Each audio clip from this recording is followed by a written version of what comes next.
Hey everybody, let's talk about Friendly Neighborhood Spider-Man and its finale. Wow, that was a pretty short season, wasn't it? Yeah, it was.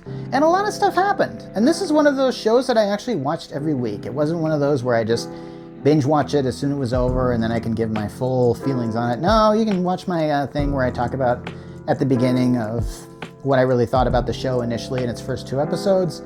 And I really felt like this ended pretty strong. This was a pretty strong first season. Granted, this is, of course, a story that has been told before, and the best part about, like I said, the best part about doing a story that's decades old is you can just pick and choose the best plot lines and the best characters and just put them all together and just go like, wow, look at how awesome that is. And yeah, you get that. And hey, I gotta admit, there are certain elements of this show that really shined. I gotta admit, hey. So, I think I mentioned earlier how maybe this might not be your favorite Spider-Man representation because we don't really get to see the selfish part of Peter, the guy that didn't stop a burglar and then that burglar ended up killing Uncle Ben.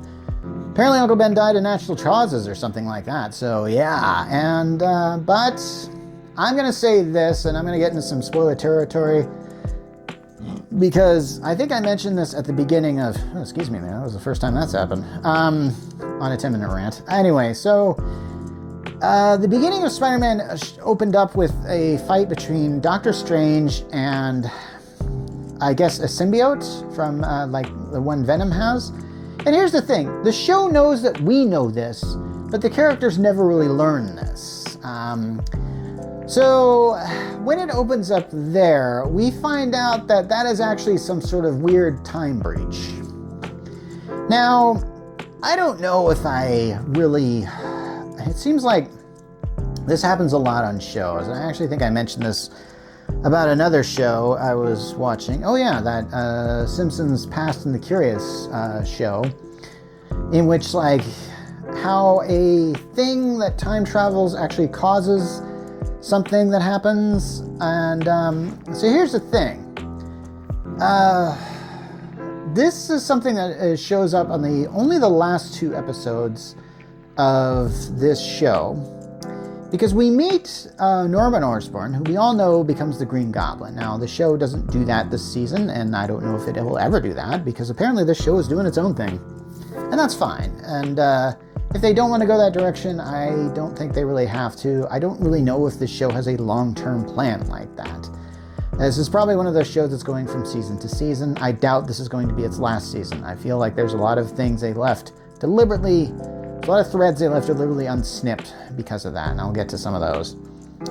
So here's the thing. We see Norman Osborn learn who Peter Parker is simply just because he has cameras in his business, and Spider-Man was working for him, so one day he's changing, and he just kind of shows up. And goes like, hey, you're Spider-Man.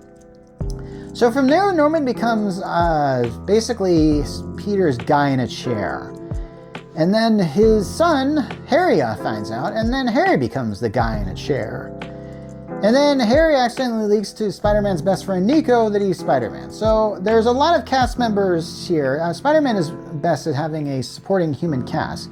But they don't have to all be like superheroes or eventually become superheroes. But unfortunately, this seems to be where this story is kind of going to. A character named Lonnie London has been introduced on this show. And I found out just because I just looked up his name that he becomes the supervillain Tombstone. I think I mentioned that in my earlier rant on this show. And here we actually see him, I guess, get superpowers somehow. But he doesn't have that gray-faced kind of look that he's normally known for. I do like the fact that they're showing that how Lonnie is becoming very deep in gang life. And I actually think that this really does a good job showing this kind of thing. In fact, this show overall is a lot more mature than most Spider-Man shows I've watched. This is a show where they use bad language. They show blood. There's a scene where Spider-Man gets impaled by the Scorpion's stinger. And I kind of went, oh my gosh, they actually showed that. And now he must have healed from it fast because he's Spider-Man, and because I'm going like, yeah, you don't walk away from that easily. And I guess because he's Spider-Man, he sort of does that. And I think his compensation, or telling him what happened with Aunt May, I don't even remember how they really dealt with that. I mean, Peter has to lie sometimes to cover up who he is.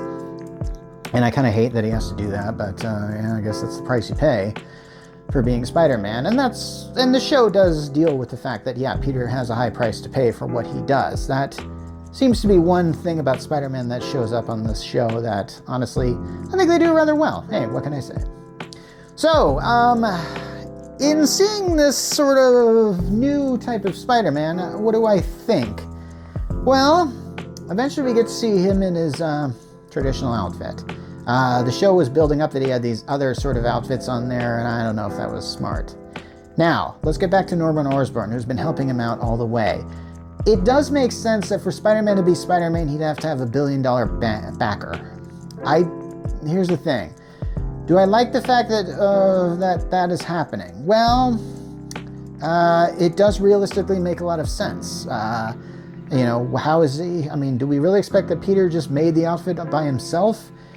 And here's the thing, maybe we're not really supposed to think about that. I mean, the original comics, Peter just made that outfit, okay? Yeah, that's just how that worked. Who cares? So, it's really only in the last few episodes where we discover how cruel of a person Norman Osborn is. And we realize that he's not really helping Peter out because he wants to help Peter, but he wants to help himself. And we see that even his internship program where he hired Peter was a whole thing so he could afford to build this, portal thing. And from there, he's got this idea of making space travel. And also, he wants Peter to stop Dr. Octavius, who is not Dr. Octopus on this first season, but he is sort of backing other supervillains. Like, he's creating gadgets for them to do, stuff. Because I think they find out because there's a big 8 or something on it, but it's actually an OO, Otto Octavius. Get it? Yeah, I don't know why he signed his stuff like that. That's kind of dumb. And actually something else that's kind of dumb. When we see Dr. Octavius finally get captured, because, well, Peter led the police to him, we see him drawing things on papers, and then he's kind of putting them up on a wall in his prison cell, and they're like tentacles. And I'm going why did he draw it that way? Just cuz? Just so he can make this little collage of it? Why did he do that? That makes no sense. He just did it just because we're there. I don't know. It's kind of... Anyway. And I like the fact that no one has said in this show, with great power comes great responsibility, but Norman Osborn has said, with great power comes great respect. And I think that's kind of awesome. There are a lot of things that happen in this show that are obviously nods to other Spider-Man things. Like, they'll say a line that I'm going okay, I know why you said that, because duh, because the movies exist, and that's obviously an homage to that. Please don't do that.